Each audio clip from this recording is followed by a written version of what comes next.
آج ایسے انوکھے پرندوں کی بات ہونی ہے جو ذبح ہو کر پھر زندہ ہو گئے۔ جی ہاں، یہ عجیب و غریب واقعہ قرآن پاک میں موجود ہے۔ آئیے توجہ کے ساتھ اس واقعے کو سنتے ہیں۔ حضرت ابراہیم خلیل اللہ علیہ نبینا علیہ الصلوۃ والسلام نے ایک مرتبہ خداوند قدوس کے دربار میں یہ عرض کیا کہ یا اللہ تو مجھے دکھا دے کہ تو مردوں کو کس طرح زندہ فرمائے گا۔ اللہ تعالیٰ نے فرمایا کہ اے ابراہیم، کیا اس پر تمہارا ایمان نہیں ہے؟ تو آپ نے عرض کیا کہ کیوں نہیں، میں اس پر ایمان تو رکھتا ہوں، لیکن میری تمنا یہ ہے کہ اس منظر کو اپنی آنکھوں سے دیکھ لوں تاکہ میرے دل کو قرار آ جائے۔ تو اللہ تعالیٰ نے فرمایا کہ تم 4 پرندوں کو پالو، ان کو خوب کھلا پلا کر اچھی طرح ہلا ملا لو، پھر تم انہیں ذبح کر کے اور ان کا قیمہ بنا کر اپنے گرد و نواح کے چند پہاڑوں پر تھوڑا تھوڑا گوشت رکھ دو، پھر ان پرندوں کو پکارو تو وہ پرندے زندہ ہو کر دوڑتے ہوئے تمہارے پاس آ جائیں گے اور تم مردوں کے زندہ ہونے کا منظر اپنی آنکھوں سے دیکھ لو گے۔ چنانچہ حضرت ابراہیم علیہ الصلوۃ والسلام نے ایک مرغ، ایک کبوتر، ایک گدھ اور ایک مور، ان 4 پرندوں کو پالا اور ایک مدت تک ان 4 پرندوں کو کھلا پلا کر خوب ہلا ملا لیا، پھر ان 4 پرندوں کو ذبح کر کے ان کے سروں کو اپنے پاس رکھ لیا اور ان 4 کا قیمہ بنا کر تھوڑا تھوڑا گوشت اطراف و جوانب کے پہاڑوں پر رکھ دیا اور دور سے کھڑے ہو کر ان پرندوں کا نام لے کر پکارا کہ یا ایھا الدیک یعنی اے مرغ، یا ایتھا الحمامہ یعنی اے کبوتر، یا ایھا النسر اے گدھ، یا ایھا الطاؤس اے مور۔ آپ کی پکار پر ایک دم پہاڑوں سے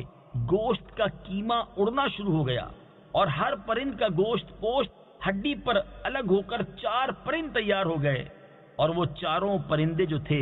بلا سروں کے، جی ہاں سر تو حضرت ابراہیم علیہ الصلوۃ والسلام کے پاس تھے، تو وہ 4 پرندے بلا سر کے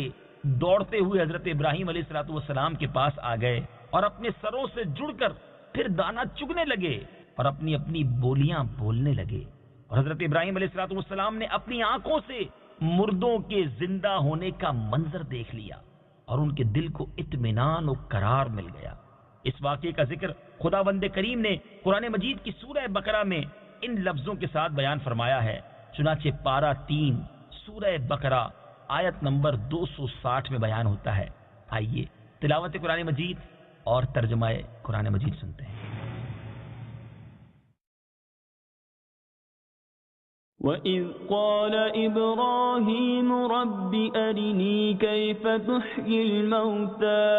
قَالَ أَوَلَمْ تُؤْمِنْ قَالَ بَلَى وَلَكِنْ لِيَطْمَئِنَّ قَلْبِي قَالَ فَخُذْ 4 مِنَ الطَّيْرِ فَصُرْهُنَّ إِلَيْكَ ثُمَّ اجْعَلْ عَلَى كُلِّ جَبَلٍ مِّنْهُنَّ جُزْءًا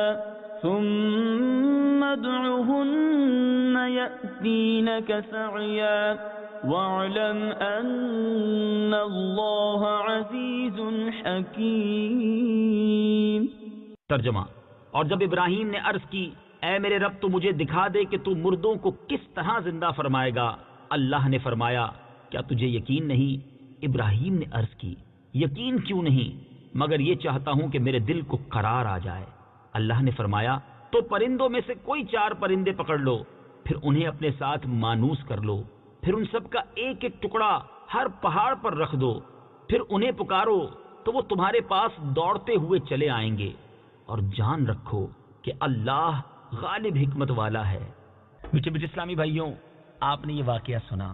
قرآن کی تلاوت بھی سنی اور ترجمہ بھی سنا۔ اب اس مبارک واقعے سے ہمیں درس کیا ملتا ہے؟ سبحان اللہ، علماء نے اس مبارک قرآنی واقعے کے بڑے پیارے پیارے مدنی پھول ہمارے لیے بیان کیے ہیں۔ 4 پرندوں کا قیمہ بنا کر حضرت ابراہیم علیہ السلام نے پہاڑوں پر رکھ دیا، پھر اللہ تعالیٰ کا حکم ہوا کہ ثم ادعوہن،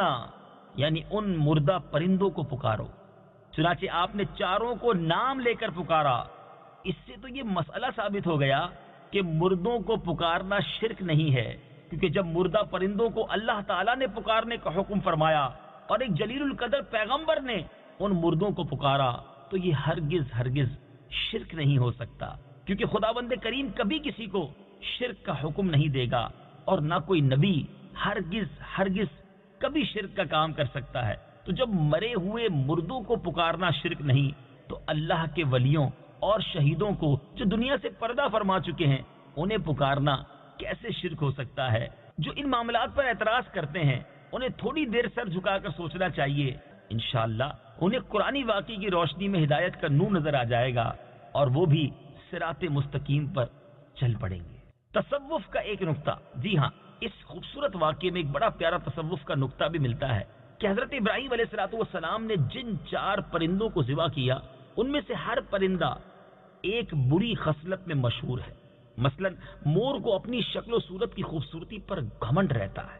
اور مرغ میں کثرت شہوت کی بری خصلت ہے، اور گدھ میں حرص اور لالچ کی بری عادت ہے، اور کبوتر کو اپنی بلند پروازی اور اونچی اڑان پر غرور ہوتا ہے۔ تو ان چاروں پرندوں کے ذبح کرنے سے ان 4 خصلتوں کو ذبح کرنے کی طرف اشارہ ہے کہ چاروں پرند ذبح کیے گئے تو حضرت ابراہیم علیہ السلام کو مردوں کے زندہ ہونے کا منظر نظر آیا، اور ان کے دل میں نور ایمان کی تجلی ہوئی، جس کی بدولت انہیں نفس مطمئنہ کی دولت مل گئی۔ تو جو شخص یہ چاہتا ہے کہ اس کا دل زندہ ہو جائے اور اس کو نفس مطمئنہ کی دولت نصیب ہو جائے تو اس کو چاہیے کہ مرغ ذبح کرے، یعنی اپنی شہوت پر چھری پھیر دے، اور مور کو ذبح کرے، یعنی اپنی شکل و صورت اور لباس کے گھمنڈ کو ذبح کر ڈالے، اور گدھ کو ذبح کرے، یعنی حرص اور لالچ کا گلا کاٹ ڈالے، اور کبوتر کو ذبح کرے، یعنی اپنی بلند پروازی اور اونچے مرتبوں کے غرور پر چھری چلا دے۔ اور اگر کوئی ان چاروں بری خصلتوں کو ذبح کر ڈالے گا تو انشاءاللہ عز و جل وہ اپنے دل کے زندہ ہونے کا منظر اپنی آنکھوں سے دیکھ لے گا، اور اس کو نفس مطمئنہ کی سرفرازی کا شرف حاصل ہو جائے گا۔ اللہ مجھے بھی اور آپ کو بھی ان بری خصلتوں سے محفوظ فرمائے۔ انشاءاللہ عز و جل اگلے ویڈیو کلپ میں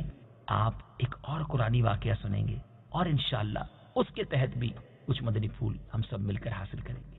صلو علی الحبیب صلی اللہ تعالی علی محمد صلی اللہ علیہ وسلم۔ قرآن ہے میرا رہنما، قرآن شفا ہے، نور ہے قرآن، جلا دل کی میرا قرآن، رضا رب کی میرا قرآن۔